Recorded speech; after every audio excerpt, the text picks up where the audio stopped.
Happy Valentine's Day. Tonight's show, guest Scott Wino Weinrich.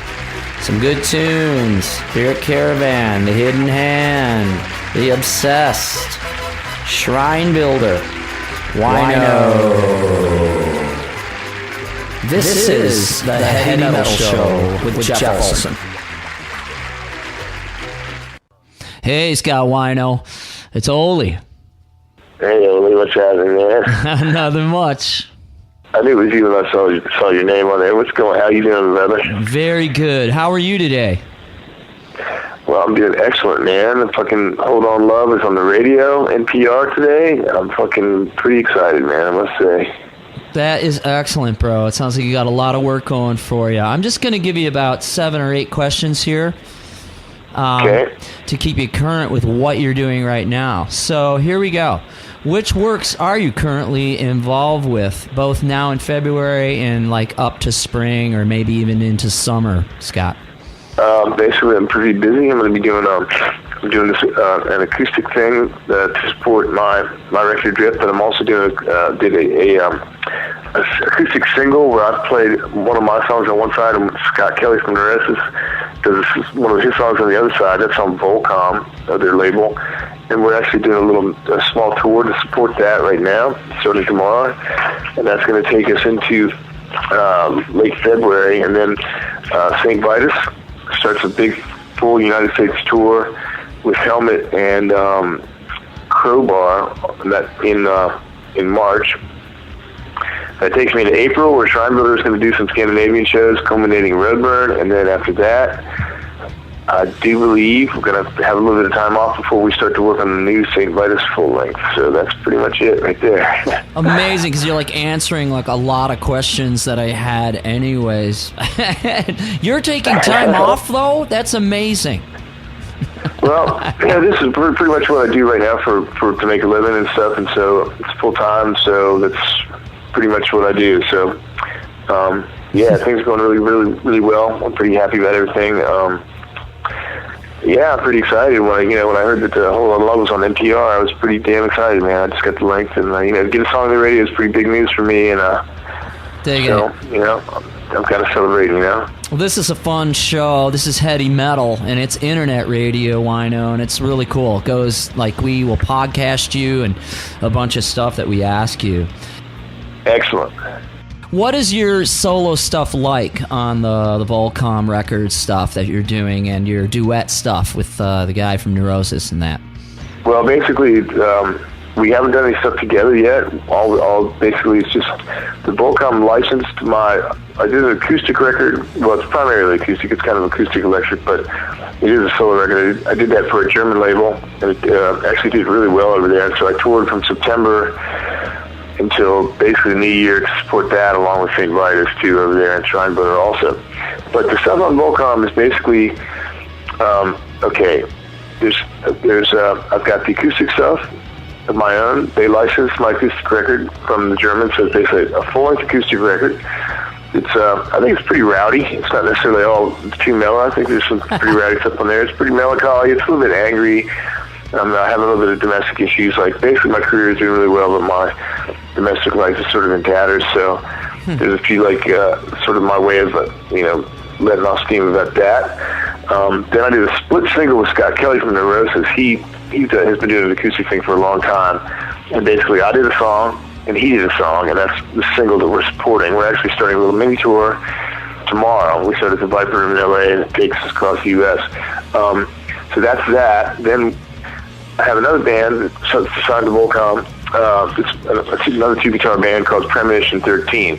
Like, I'm really wanting to stay busy, and this is like a band that started off as sort of like a jam band, and with another guitar player. We've been playing together for 20 years, known each other for over 20 years, been playing together 20 years, and never ever did anything with anybody else except jam in the basement or the garage.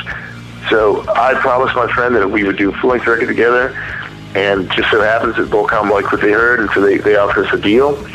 So basically we did a single, which will be out it's probably this weekend, and then we're going to do a full length. So that band's called Premonition 13. So basically that style of music is like, that's sort of like more like The Hidden Hand meets, I don't know, Drum Oh boy, that's gonna be great. Loving that. Hey, let's switch for what's coming up at Roadburn. How do you guys all feel? And the weird question that I would ask you, getting ready for Roadburn with Shrine Builder, how do you guys practice for that? What's that like? We just text each other. No, I'm just kidding. Send it on. Hey, when you're ready to make that change on 11, text me, all right? No, it is just like it's sort of like we get together whenever we can, and luckily, the guys at Shrine Builder, we are pretty much old pros, the rest of the cats, and so we really make do with very little. So that's cool. We take the time that we can get, and we make the most out of it, and that's all we got. So it's really going to be. The onus is on us to have a performance, so it's a challenge, but we got to make do with the time we have, which is not that much. So that's great, and it's good. It's just great jamming together. We really love the sound and the spirit of that record which is something that reminds me of you the most. You got a very deep head there inside, man. You have a lot in your brain, bro. So, very psyched about that. Thank you very much. This one was really interesting and sad at the same time. I was getting ready to interview Henry at the exact time that Armando passed. And it surprised us all, and I was wondering, if anything, while you were on tour with Saint Vitus, right after that happened, if there are any stories that come to your head and your heart that happened, or how did that feel for everybody in Saint Vitus at that time? Well, Armando was a great dude, and we loved him. It was really unfortunate. It was really sad. I mean, Armando had some health issues, unfortunately, and we just couldn't understand. Nobody really can understand why he didn't sort of take care of himself a little bit better the way, we all understand those kind of things, but, Armando was I didn't really know him well enough to really know what was going on in his life towards the end there. I know that he was really down about the fact that, he was out of the band and the band was doing good, but on the other hand, it was something that had to be done. I mean, Armando had reached a point in his life where he was really ill, but he wasn't really doing anything about it, and that's the sad thing. Is I don't know whether he just felt like he didn't have the financial wherewithal to do it, no insurance or whatever, or just didn't care. But one thing, he had this huge growth on his neck, and it just got bigger and bigger. And I don't, everybody would always talk to people, like nurses would stop him on the street and be like, "I see those every day. You have to do something about that soon." It's almost like he didn't care. He had he told me that he had a stroke at one point, and he didn't feel confident in doing the double bass stuff to White Stallions. And I know that that was part of the set, and I mentioned David, but I'm not really sure if anybody really understood the depth of the problem. So at Roadburn, the last Roadburn that we did in Armando, he was having a lot of problems. He was really struggling playing, and it was pretty obvious to everybody and to us, and it's just really sad because I sort of knew that it had reached a point, and when David asked Henry to join the band and had to let Armando go, it was really super sad. I mean, it was really sad. I mean, but at the same time, David did it right. He didn't do it he didn't have somebody else do it, or do it have your manager do it, or some little girl shit like that. So I don't know, man. It's I really love Henry too and everything. The whole thing with Armando was really sad. I mean, it's really hard to talk about, but I just hope he's in a better place. Yeah. I had to ask it. Henry's awesome too. We really dig that guy from Trouble, and dig him just when I met him on tour with Trouble. And man, that dude slams. Love his style. Love his attitude. He's fun. He's funny, and that's a newer life. It's a life-changing thing. It was tough.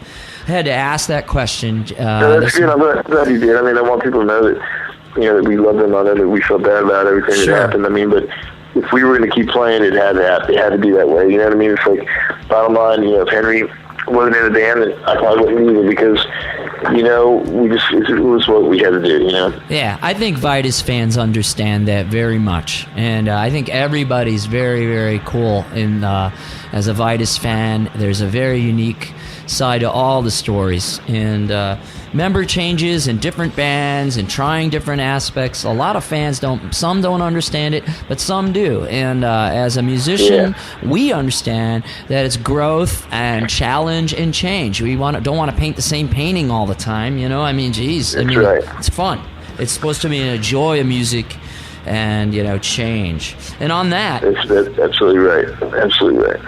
Is there anything done yet on some of the new recordings? Any ideas? Or is it just real general and too early to say about the new Saint Vitus recordings that are going to come?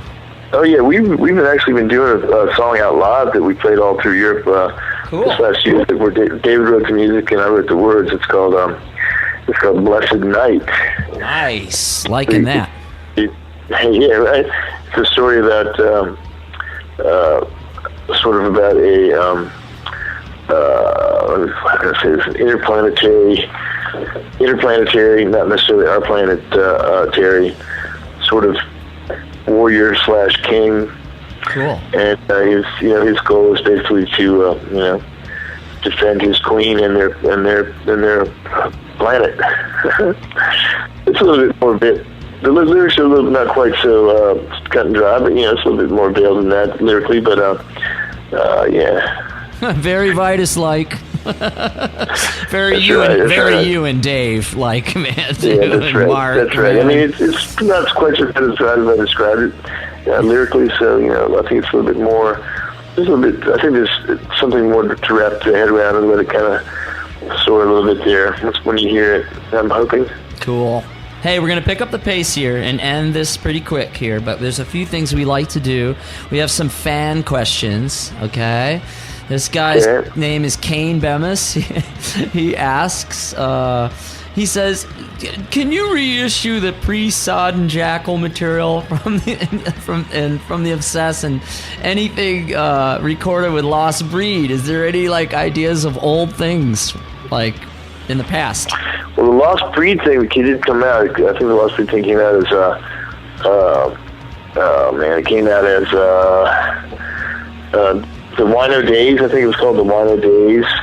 And then yes, that came out. As far as the stuff goes, the stuff goes, I mean, as I have more ability, financially or with a label behind me to release stuff, I will try to do my best to do all that. I definitely want to get back out.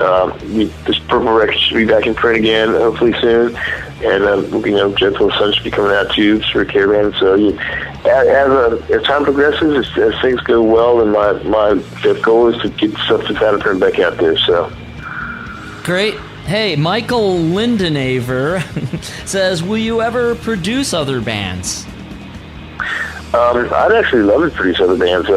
If there's a band that I thought is, I actually asked a band recently if I could produce them. I don't know if they're going to take me up on it or not, but I'd love to do it. I would want to do it with a band that, of course, that I thought could be produced or that had did something for me that can move me. I mean, I would definitely probably have to like the band before I would want to produce them. But I'm all about that actually.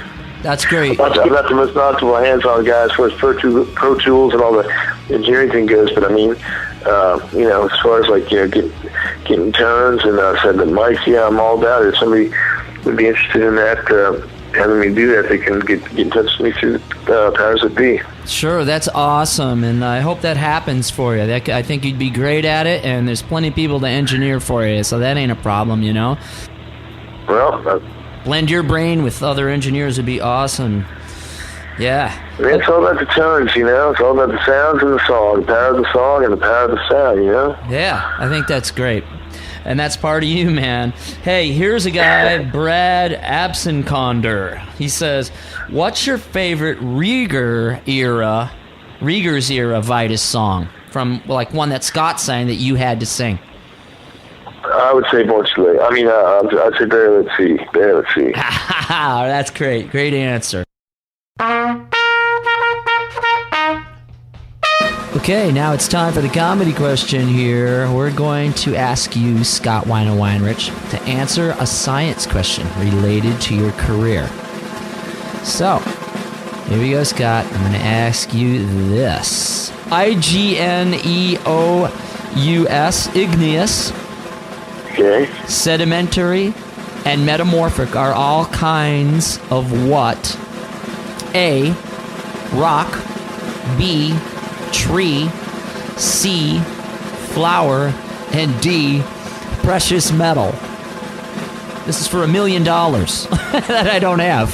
Okay. Rock. Awesome, you were right. Cool. I know that's a weird thing to do to you. Let's close like this, bro. Tell us what you would like to say to all the listeners out there, and either vent or bless us, whatever you'd like to say to all the people here at Metal Messiah Radio. And what would you like to say to close this? I would like to say that I want to thank everybody for making my career what it is and what it still can be, and just let people know that you can just never give up, because never give up on your dreams and your ideals, because you could be like me. You could be 50 years old and counting, and have good things happen to you late in life. So all I can say is don't give up. Thank you so much, bro. We really appreciate the call, and hope all the other interviews go smooth for you. You got a hard day, it sounds like, ahead of you, so have a great day, bro. All right, brother. Thanks a lot, Jeff. Okay, man. We'll see you soon.